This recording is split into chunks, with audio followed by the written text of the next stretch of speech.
नमस्कार दोस्तों, मैं आशीष झारिया स्वागत करता हूं आपका आज की मनोविज्ञान की क्लास में।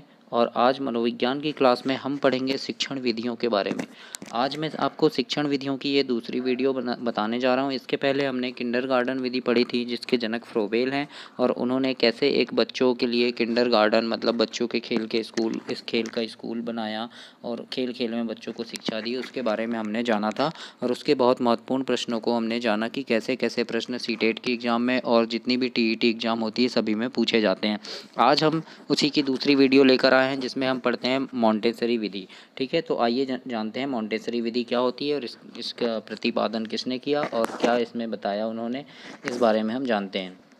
तो मॉन्टेसरी विधि शुरू करते हैं हम। मॉन्टेसरी जो विधि है, इसके जो जनक हैं मारिया मॉन्टेसरी हैं। मारिया मॉन्टेसरी हैं, इन्होंने इस विधि का प्रतिपादन किया। और ये रहने वाली कहाँ की है? निवासी इटली की हैं। याद रखना, एग्जाम में पूछा जा चुका क्वेश्चन है ये कि मारिया मॉन्टेसरी कहाँ की रहने वाली थी। तो ये इटली की रहने वाली हैं। और इनका पेशा क्या है? ये पेशे से एक डॉक्टर थी, चिकित्सक थी। ठीक है, याद रखना इन सारी बातों को, ये एग्जाम में पूछा जाता है। यह विधि खेल विधि पर आधारित है। किस विधि पर आधारित है? खेल विधि पर आधारित है। मारिया मॉन्टेसरी विधि, या फिर इसे मॉन्टेसरी विधि भी कहते हैं। ठीक है, और ये विधि ज्ञानेंद्रियों पर फोकस करती है। इस विधि का दूसरा नाम सहचर्य विधि है। क्या नाम है? सहचर्य विधि है। सहचर्य विधि के नाम से भी मॉन्टेसरी विधि को जाना जाता है। इस विधि में पहले लिखना आवश्यक होता है, बाद में पढ़ना, है ना। आपको याद होगा, इससे पहले जब हमने किंडरगार्टन विधि पढ़ी थी तो उसमें क्या था? पहले पढ़ना आवश्यक था, उसके बाद क्या था? लिखना आवश्यक था ना, है ना।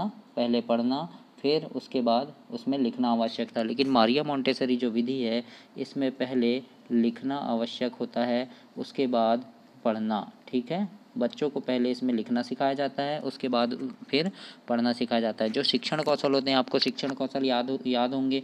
शिक्षण कौशल क्या क्या होते हैं? पहला होता है सुनना, होता है ना।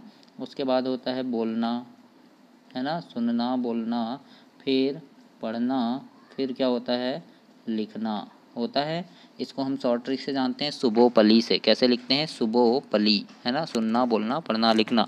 एग्जाम में क्वेश्चन आ जाता है कि ऐसे, यानी इधर उधर क्रम में दिया रहता है, सुनना लिखना पढ़ना बोलना, ऐसा इधर उधर का क्रम दिया रहता है और बोला जाता है कि सही क्रम कौन सा होगा, तो आपको बताना होता है। तो याद रखना, इसका जो सही क्रम है सुनना बोलना लिखना पढ़ना, ये जो है ये मारिया मॉन्टेसरी के अनुसार है। ठीक है, सुनना बोलना लिखना पढ़ना, लेकिन इसका जो सही क्रम होता है सुनना बोलना पढ़ना फिर लिखना होता है। ठीक है, सुबोपली। ये विधि जो है 3 से 6 वर्ष के बच्चों के लिए सर्वाधिक उपयुक्त है। कितने वर्ष के लिए? 3 से 6 वर्ष। याद रखना, इसके पहले जो हमने किंडरगार्टन पढ़े थे वो थी 4 से 8 वर्ष, है ना। 4 से 8 वर्ष के बच्चों के लिए थी। लेकिन ये जो है मारिया मॉन्टेसरी विधि 3 से 6 वर्ष के बच्चों के लिए सर्वाधिक उपयुक्त है। ठीक है, इसमें अध्यापन कार्य कहाँ करवाया जाता था? बाल भवन में कराया जाता था। पिछली बार के जो सीटेट हुआ था उसमें पूछा गया था कि मारिया मॉन्टेसरी विधि में अध्यापन कार्य कहाँ पर कराया जाता था? तो याद रखना, बाल भवन में। कहाँ? बाल भवन में कराया जाता था। बाल भवन, या उसी को बोलते हैं लहर कक्ष। लहर कक्ष मतलब क्या होता है? आपने देखा होगा आंगनवाड़ी या जो फिर प्राइमरी स्कूल होते हैं, उनकी दीवारों पर ऐसे चित्र बने रहते हैं। एप्पल का बना रहेगा, वहाँ ए लिखा रहेगा, या फिर आम बना रहेगा, आ लिखा रहेगा। तो बच्चे उसको देख के समझ जाते हैं, हाँ आम, अ से आम होता है, ए से एप्पल होता है, और ये एप्पल है, ऐसा समझ जाते हैं। ठीक है, तो ये इसे क्या कहते हैं? हम लहर कक्ष या फिर बाल भवन कहते हैं। ठीक है, याद रखना। अब इनका जीवन परिचय देख लेते हैं। मारिया मॉन्टेसरी जो थी, इनका जन्म हुआ था 31 अगस्त सन 1870 को। कहाँ हुआ था? सियारेवेल नगर, अनकोना प्रदेश और इटली में। ठीक है, तो इतना याद मत रखना, ये नहीं पूछता, लेकिन ये जरूर आता है कहाँ हुआ था, तो इटली में हुआ था। ये याद रखना आप लोग। ठीक है, ध्यान ध्यान से सुनना। इनके जन्म के थोड़े बाद ही इनके माता पिता रोम चले आए। कहाँ? रोम चले आए, और जहाँ इनकी शिक्षा प्रारंभ हुई। कहाँ से शिक्षा की इन्होंने?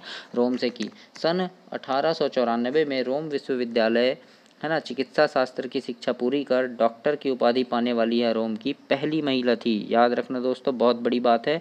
रोम की पहली महिला थी जिन्होंने डॉक्टर की उपाधि धारण की। वो कौन था? मारिया मॉन्टेसरी। ठीक है, आइए मैं इनकी फ़ोटो दिखाता हूँ, इनका परिचय करवाता हूँ आपको। ये है मारिया मॉन्टेसरी, है ना। इनकी जीवनी अभी हमने पढ़ी, इनके बारे में जाना। इन्होंने बच्चों के लिए बहुत सारे कार्य किए, और बहुत सारी बातें इन्होंने बताई कि बच्चे कैसे सीखते हैं, कैसे जानते हैं। और ये रोम इटली की रहने वाली थी और रोम विश्वविद्यालय में से चिकित्सा शास्त्र की डिग्री पूरी की और ये पहली महिला थी जिन्होंने डॉक्टर की उपाधि धारण की। ठीक है, हमने पढ़ा मारिया मोंटेसरी विधि, सारा पढ़ लिया है।